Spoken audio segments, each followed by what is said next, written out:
नमस्कार दोस्तों, मेरा नाम है अतुल और आप ट्यून्ड इन हैं मेरे चैनल गपौड़ शंख पर। इस चैनल में हम अलग अलग विषयों पर बातचीत करेंगे, गप मारेंगे, गपशप करेंगे और कुछ टॉपिक्स हमारे संजीदा होंगे, कुछ गंभीर होंगे, कुछ मज़ेदार होंगे, कुछ उल जलूल भी होंगे may be. But long story short, आज का टॉपिक जो मैं कवर करने जा रहा हूँ वो है about the jail system in Canada. पहले मैं अपना बैकग्राउंड आपको बता दूं। मेरा नाम अतुल बख्शी है, जैसे मैंने भी बताया, और मैं हिमाचल प्रदेश के एक छोटे से कस्बे, उस जमाने में कस्बा होता था, शायद अब शहर बन गया हो। It's been a long time I been back. मैं नाहन से बिलोंग करता हूँ और जो कि डिस्ट्रिक्ट सिरमौर में एक छोटा सा टाउन है। It is rather the district headquarter of district Sirmaur in Himachal Pradesh. और मैं पिछले 13 साल से कनाडा में रह रहा हूँ और पहले मैं वैंकूवर में रहता था। अब मैं कनाडा की इकलौती डेजर्ट वैली जो है ओकनाकन, यहाँ पर रहता हूँ। और मैं कनाडा में एक प्रोविंशियल जेल में एज अ करेक्शनल ऑफिसर कार्यरत हूँ फ्रॉम द लास्ट 6 years, 6 साल से। तो आज मैं आपको अवगत कराऊंगा कि कनाडा में जेल सिस्टम कैसे काम करता है और क्या कुछ जेल में होता है, कैसे कैसे होता है, right. So I can not tell you all the details, of course मेरी अपनी लिमिटेशंस हैं, राइट। बट उन लिमिटेशंस के चलते मैं जितना भी आपको अवगत करा सकूँ, आपको कैनेडियन जेल सिस्टम से थोड़ा सा अवगत कराऊंगा, बिकॉज इसमें मेरी थोड़ी सी नॉलेज है, राइट। सो शुरुआत करते हैं। कनाडा में जेल सिस्टम दो तरह से होता है। एक होता है फेडरल, दूसरा होता है प्रोविंशियल। जिसमें मैं काम करता हूँ दैट इज़ प्रोविंशियल सिस्टम, जो कि स्टेट लेवल पे जेल रन करती है, राइट। स्टेट लेवल में हमारे पास Canada province of British Columbia में कुल मिला के 9 जेल्स हैं, जिनमें से मैं ओकनाकन करेक्शनल सेंटर में काम करता हूँ। जैसे ओकनाकन करेक्शनल सेंटर अपनी ब्रिटिश कोलंबिया का सबसे बड़ी जेल है, सबसे बड़ी मतलब साइज में कह लीजिए या क्लाइंटल में कह लीजिए, हर सेंस में ये ब्रिटिश कोलंबिया की सबसे बड़ी जेल है और सबसे नई, राइट। 2016 में जेल बनी है और 2017 में फुली फंक्शनल हुई थी और मैं 2016 से ही इस जेल में कार्यरत हूँ। सो जैसा मैंने कहा, जेल्स दो तरह से रन होती हैं, एक प्रोविंशियल, दूसरी फेडरल। फेडरल जेल होती है जिसे सेंट्रल गवर्नमेंट रन करती है, राइट। फेडरल गवर्नमेंट रन करती है। कोई भी इंसान जिसे 2 साल या उससे ज़्यादा की कैद मुशक्कत हुई है वो फेडरल प्रिजन में जाता है, और कोई भी शख्स जिसे 2 साल से एक दिन भी कम अगर हुआ तो वो प्रोविंशियल कस्टडी, मतलब रिमांडेड क्लाइंट सारे हमारे पास आते हैं। एक बड़ी इंटरेस्टिंग चीज़, हम अपने इनमेट्स को नॉर्मली क्लाइंट्स कहकर बुलाते हैं। सो अगर मैं क्लाइंट शब्द का इस्तेमाल करूँ तो आप समझ जाइए कि मैं किसी कैदी की बात कर रहा हूँ, किसी इनमेट की बात कर रहा हूँ, राइट। ये हमारे लिए इंडियंस के लिए अनयूजुअल हो सकता है, बिकॉज क्लाइंट, जी हाँ, क्लाइंट, ये कनाडा है सर, यहाँ पे सबको सलाम ठोकना पड़ता है। So anyways, long story short, जैसे ही कोई किसी कैदी को मान लीजिए रिमांड हुआ या अरेस्ट हुआ, राइट, अब इसका रिमांड भी शुरू नहीं हुआ, just he is just arrested और maybe he is sentence, doesn't matter what. सबसे पहले कैदी जो है वो जेल में जैसे आया, राइट, उसको जेल में लाने का जो काम करते हैं they are sheriffs, right. Sheriffs police station से लेकर जेल तक के ट्रांसफर करते हैं। सो जैसे पुलिस ने किसी को अरेस्ट किया, वो पुलिस कस्टडी में, राइट, सिटी सेल में है, इसको सिटी सेल बोलते हैं पुलिस कस्टडी को। सो सिटी सेल से जेल तक लाने का जो काम है वो शेरिफ्स करते हैं। सो शेरिफ किसी कैदी को, हमारे क्लाइंट को, सिटी सेल से लेकर हमारी जेल तक पहुंचे। जेल में वॉकिंग डॉट क्रॉस करके वो जैसे ही एंटर करते हैं, एक बंद 4 दीवारी होती है, चारों तरफ से बंद, राइट। उस गेट के अंदर वो एंटर करते हैं। उस गेट के अंदर एंटर करने के लिए उन्हें हमें कॉल करना पड़ता है पहले, that we are sheriffs, we are coming with this money. उनके नंबर हमारे पास पहले से सेव्ड होते हैं, व्हाटएवर। सिक्योरिटी पूरी जेल में बरकरार है, सब एकदम मस्त सिक्योरिटी होती है, राइट। तो वो हमें बोलेंगे कि हमें फलान दरवाज़ा खोल के दे दीजिए साहब, हम वेरीफाई करेंगे कैमरे पर, राइट। कैमरे पर वेरीफाई किया, सब लोग सही है, हम उन्हें एक्सेस देंगे, वो लोग 4 दीवारी के अंदर आए। अब जहाँ पे उन्होंने एंट्री करी फिलहाल वो चारों तरफ से बंद है, मतलब कंक्रीट। सिर्फ एक गेट जो कि बड़ा सिक्योर गेट होता है वो खुलता है, शटर करके, और शटर बंद हो जाता है, और दैट्स इट। उसके जब शटर बंद हो जाएगा उसके बाद शेरिफ्स की वैन का दरवाज़ा खुलेगा, उससे पहले उनकी वैन का दरवाज़ा भी नहीं खुल सकता, राइट। सो ये एक सिक्योरिटी की बात है। सो वो हमें बताएंगे कि साहब हम इतने लोगों के साथ आए हैं, इतने क्लाइंट्स लेकर आए हैं आपके लिए नए, तो जब हम उन्हें एक्सेस देंगे वो अपनी गाड़ी का दरवाज़ा खोल के कमरे के अंदर आएंगे। सो जिस जिस बिल्डिंग के जिस पार्ट में वो सबसे पहले पहुंचते हैं, जिस हिस्से में बिल्डिंग के वो सबसे पहले पहुंचते हैं, उसे बोलते हैं सैली पोर्ट, राइट। क्या बोलते हैं? सैली पोर्ट। सैली पोर्ट, सॉरी, सैली पोर्ट में सबसे पहले पहुंचे, लेकिन बिल्डिंग के जिस हिस्से में, सॉरी माय अपॉलॉजीज, बिल्डिंग के जिस हिस्से में वो सबसे पहले पहुंचते हैं उसे बोलते हैं रिकॉर्ड्स, या एडमिशन डिस्चार्ज भी उसे बोला जाता है। एडमिशन डिस्चार्ज में अब एक क्लाइंट आया, सबसे पहले उसके हाथ खुद धुलाए जाएंगे, उसको बोलेंगे कि भैया तू हाथ धो, जरा साफ सूफ हो जाए थोड़ा सा, राइट। उसके बाद उसको एक होल्डिंग टैंक में डाल दिया जाएगा। होल्डिंग टैंक होता है एक छोटा सा सेल जिसमें टॉयलेट वगैरह सब कुछ मौजूद है, राइट। क्लीनिंग सप्लाई सारी होती है, टॉयलेट पेपर होएगा, साबुन, सब कुछ मौजूद है। सो वो वहाँ पे बैठेगा 2 मिनट। उसके बाद जब ऑफिसर सब तैयार हैं, उसके बाद उसको एक अलग चैम्बर में ले जाया जाता है रिकॉर्ड्स में, जहाँ पे उसको बॉडी स्कैन किया जाता है सबसे पहले कि उसके पास कोई ड्रग्स या कोई हथियार तो नहीं है, राइट। उसका बॉडी स्कैनिंग होगी।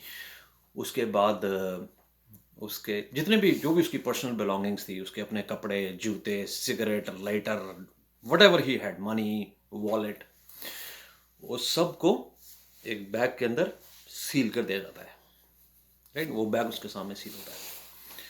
उस बैग को सील करके उसको फ्रेश जेल के कपड़े दिए जाते हैं,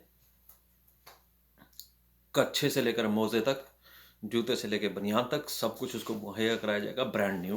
आई मीन ब्रांड न्यू मतलब एकदम वॉश क्लीन, एकदम साफ सुथरा, राइट।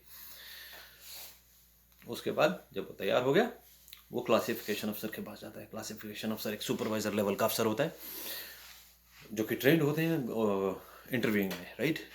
सो वो उस बाशिंदे को, मैं कैदी फिलहाल नहीं कहूँगा बिकॉज इज नॉट अ कैदी so far, right, he is just a client.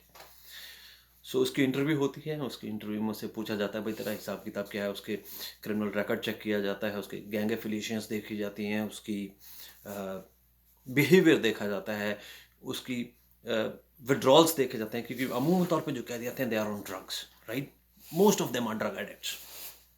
सो उसका विड्रॉल कितना खतरनाक है, उन सब चीज़ों को कंसिडर करते हुए, उसकी प्रीवियस हिस्ट्री को देखते हुए उसकी क्लासिफिकेशन होती है, राइट। क्लासिफिकेशन के साथ साथ एक और चीज़ चलती है, उसे बोलते हैं मेंटल हेल्थ और medical screening, right. Specially Covid के दौरान ये बहुत इंपॉर्टेंट हो गया कि आपकी मेडिकल स्क्रीन हुआ, और मेडिकल स्क्रीनिंग के बाद आपको यूनिट मुहैया कराई जाएगी कि आप इंडक्शन यूनिट में जाएंगे पहले, उसके बाद आप कहाँ जाएंगे। खैर मैं ज़्यादा डिटेल में नहीं जाऊँगा उसकी, बट क्लासिफिकेशन अफसर आपकी सारी हिस्ट्री, आपका बैकग्राउंड चेक करते हुए आपकी प्लेसमेंट तैयार करेगा। प्लेसमेंट प्रोविंशियल कस्टडी में 2 तरह से होती है। एक होती है जनरल पॉपुलेशन जिसे हम जीपी बोलते हैं, दूसरी होती है PC which is protective custody. So general population में एक आम आदमी जिसका कोई, जो बोलेगा मेरे को किसी से कोई खतरा नहीं है, I am just normal, right, बोलेगा मुझे जनरल में जाना है, ठीक है। हाँ, अगर आपके चार्जेस कुछ खतरनाक हैं जो कि दूसरों के साथ आपको खतरे में डाल सकते हैं, राइट, आपकी गैंग एफिलिएशंस हैं, ऐसी चीज़ों को ध्यान रखते हुए आपको प्रोटेक्टिव कस्टडी में भी डाला जा सकता है। जैसे मान लीजिए कोई हेल्स एंजल जैसी गैंग का मेंबर है, राइट, और मान लीजिए हमारे जेल की जनरल पॉपुलेशन में हेल्स एंजल्स को के दुश्मन बैठे हैं। लेट्स एक अजम्पशन है, राइट, बिल्कुल एक अजम्पशन है, या कोई भी फलां गैंग है, फलां गैंग से आपकी एफिलिएशन है, और उस फलां गैंग के ओपोनेंट्स या ऑपोजिट गैंग मेंबर किसी यूनिट में, तो आपको उस यूनिट में नहीं भेजा जाएगा मोटे तौर पे, राइट। आपको ऐसी यूनिट में भेजा जाएगा जहाँ पे आपकी सिक्योरिटी, आपकी और ऑफ कोर्स ऑफिसर्स की सेफ्टी या सिक्योरिटी कॉम्प्रोमाइज ना हो, राइट। आपकी सिक्योरिटी या कैदी की सिक्योरिटी सबसे इम्पोर्टेंट है। सो आपकी क्लासिफिकेशन हो गई जी जनाब की। अगर मैं आप कह रहा हूँ तो मेरा मतलब आपसे नहीं है, please don't mistake me, right? जब मैं कहता हूँ आप हुजूर, मेरा मतलब है हमारे क्लाइंट से। हमारे क्लाइंट जो थे वो आए, उनकी क्लासिफिकेशन भी हो गई, मेंटल हेल्थ प्लेसमेंट भी हो गई। जैसे मैंने कहा, यूनिट्स 3 तरह की होती हैं: GP general population, PC protective custody, तीसरी होती है सेग्रीगेशन। मैं पिछले 5 एक साल से लगभग, जब से मैं जेल ज्वाइन करी ऑलमोस्ट तभी से सेग्रीगेशन में ही काम करता हूँ, जिसे हिंदुस्तानी भाषा में काल कोठरी कहते हैं। काल कोठरी में जो हार्ड टू डील बंदे होते हैं उनको प्लेस किया जाता है और मैं उन्हीं से डील करता हूँ मैक्सिमम। उसके अलावा मेंटल हेल्थ केसेस जो ड्रग विड्रॉल्स में हैं, एक्सट्रीम ड्रग विड्रॉल्स में हैं, अल्कोहल विड्रॉल्स में हैं, ऐसे लोगों से भी हम डील करते हैं, राइट? सो अब अगली बात आती है कि जेल का माहौल कैसा होता है साहब। तो कैदी जेल में आया, उसकी क्लासिफिकेशन हुई सबसे पहले, क्लासिफिकेशन के बाद उसको उसकी यूनिट पर भेज दिया, राइट? यूनिट जो भी हो, अगर अगर कोई कैदी सेग्रीगेशन में आता है तो सेग्रीगेशन में जो है उसकी ईएचटी हम उसको बोलते हैं। उसकी जो हाइजीन है, राइट, उसका जो हाइजीन टाइम है उसको हम लोग मैनेज करते हैं। वी आस्क देम कि भाई तुझे शावर के लिए जाना है, अगर उसे जाना है तो हम इंडिविजुअली एक एक बंदे को शावर में इंडिविजुअली लेकर जाते हैं, किसी और से उनका कोई कांटेक्ट नहीं होता है such, right? Whereas on a general unit, भले ही वो जीपी यूनिट हो, भले ही वो पीसी यूनिट हो, they run in the same manner, same fashion, layout भी सेम है, सब कुछ सेम होता है। जीपी और पीसी यूनिट में कोई बेसिकली डिफरेंस नहीं है, फिजिकल डिफरेंस कोई नहीं है, राइट? वो सिर्फ एक क्लासिफिकेशन का डिफरेंस है। यूनिट के अंदर जो है, आम यूनिट में स्पेसिफिक लॉकअप और अनलॉक टाइम होते हैं, जिसकी अनाउंसमेंट पीआईए सिस्टम पर होती है लाउड एंड क्लियर कि जनाब अब लॉकअप का टाइम है। आप सभी कैदियों से निवेदन है कि आप सब लोग लॉकअप कर लें, और जब उनका अनलॉक टाइम होगा तो अनलॉक की अनाउंसमेंट हो जाएगी, राइट? ऐसा चलता है साहब। जैसे अमूमन तौर पे जेल में नाश्ता जो है सुबह, वीकडेज की मैं बात कर रहा हूँ, वीकडेज में सुबह 7 बजे नाश्ता आता है, और लंच आता है 11 बजे, और डिनर आता है 4 बजे, राइट? और वीकेंड्स पे जो है ब्रेकफास्ट आता है 10 बजे, लंच आता है 12:30 पर, और डिनर आता है 4 बजे। ऐसा चलता है सब, राइट? 4 बजे के बाद अगर आपको भूख लग रही है, कुछ खाने का मूड है, तो लोग अपनी कैंटीन मंगाते हैं, राइट? कैंटीन का सिस्टम होता है, उनका ऑर्डरिंग का होता है, उनके पास कैंटीन की एक लिस्ट होती है, राइट? जिस लिस्ट में से वो अपनी आइटम्स जो भी वो चूज़ करना चाहें, एक लिमिट होती है कि आप इतने लिमिट की कैंटीन मंगा सकते हैं, उतने लिमिट की आप कैंटीन ऑर्डर कर सकते हैं, और फलान दिन पे आपको कैंटीन डिलीवर की जाएगी, उस फलान दिन पे आपको कैंटीन डिलीवर कर दी जाती है। और कैंटीन आप सेल में रख सकते हो, लेकिन सेल में कैंटीन रखने की भी एक लिमिट होती है कि आप एक्सेसिव लोड ना रख लें अपने पास, राइट? आप होर्डिंग शुरू ना कर दें, आप अपना स्टोर, कैंटीन स्टोर ना चलाना शुरू कर दें। तो इन सब चीज़ों का ध्यान रखते हुए उसको भी हम थोड़ा कंट्रोल रखते हैं। अच्छा, अगली बात आती है बिहेवियर, कि क्लाइंट्स का बिहेवियर कैसा होता है।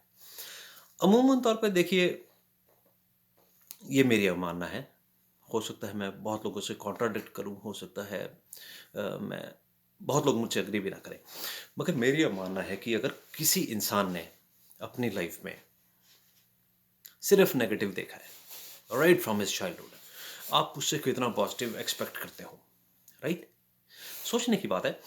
कोई भी इंसान जिसने अपनी लाइफ में हमेशा हमेशा हमेशा राइट फ्रॉम 7-8 साल की उम्र से, मे बी उससे पहले से भी 40 साल की उम्र तक सिर्फ नेगेटिव ही नेगेटिव देखा सब कुछ अपने आसपास, उसकी फैमिली नेगेटिव है, उसके पेरेंट्स नेगेटिव है, उसकी स्कूलिंग नेगेटिव है, उसका शुरू से वो ड्रग्स ले रहा है।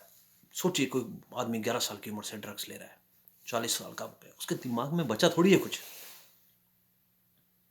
दिमाग में 40 साल की उम्र से जो जो पिछले 30 साल से जो कोई ड्रग्स ले रहा होगा, उसके दिमाग में क्या बचा? कुछ भी नहीं, दिमाग तो खोखला है बिल्कुल, राइट?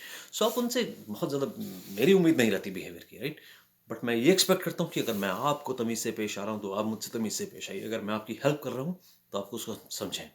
अगर आप नहीं समझेंगे तो उस केस में ऑफिसर के पास पावर होती है कि हम उन्हें चार्ज करके सेग्रीगेशन में डाल सकते हैं। सेग्रीगेशन में भी हम उनसे रिस्पेक्ट से ही पेश आएंगे। ये चीज़ बहुत इंपॉर्टेंट है कि no matter what, I am going to present myself as a professional to my client. I'm going to be respectful. to my client to every possible extent, irrespective. जी हाँ, अगर देखिए, एक समझने की बात है, मैं एक एबल माइंडेड पर्सन हूँ, राइट? अगर कोई मेरे साथ इर्रेशनल है और मैं भी उसके साथ इर्रेशनल हो गया, तो उसको रैशनलाइज करना बड़ा मुश्किल है, राइट? लेकिन अगर क्लाइंट मेरा रैशनल है और मैं रैशनल हूँ, तो that shows my professionalism, that shows कि मैं लेवल हेडेड आदमी हूँ. इसका ये मतलब नहीं कि मैं झुक गया, और अगर मैं झुक गया तो इसका ये मतलब नहीं कि मैं डर गया. Be very clear on this concept. अगर मैं झुक गया तो इसका मतलब ये नहीं कि मैं डर गया, राइट? सो बात डरने की नहीं है, बात रिस्पेक्ट की है, राइट? रिस्पेक्ट गेन करने के तरीके होते हैं यार. आपको हमेशा लाठी चार्ज करके आप, I am not Gandhian, mind you. मेरे को ऐसा नहीं कि मेरी गाल पे किसी ने एक थप्पड़ मारा तो मैं दूसरी गाल आगे करूंगा. मेरा सीधा फोर्स वेपन निकलेगा इफ नीडेड, राइट? असॉल्ट के केस में. मगर मेरा पहला वेपन जो है, दैट इज माई प्रोफेशनलिज्म, जिसे मुझे हर हाल में मेंटेन करना है. So this is how the jail system works in Canada. अगर आपको कुछ भी सवाल हो, जवाब हो, कमेंट्स हो, please feel free. I be more than happy to answer. And subscribe कीजिए. बेल आइकॉन अब तक किसी ने नहीं दबाया होगा, because it's my very first podcast. And bell icon दबाइए प्लीज़, लाइक कीजिए, शेयर कीजिए, and will come up with more. This was your host Bakshi. Thank you. Atul Bakshi.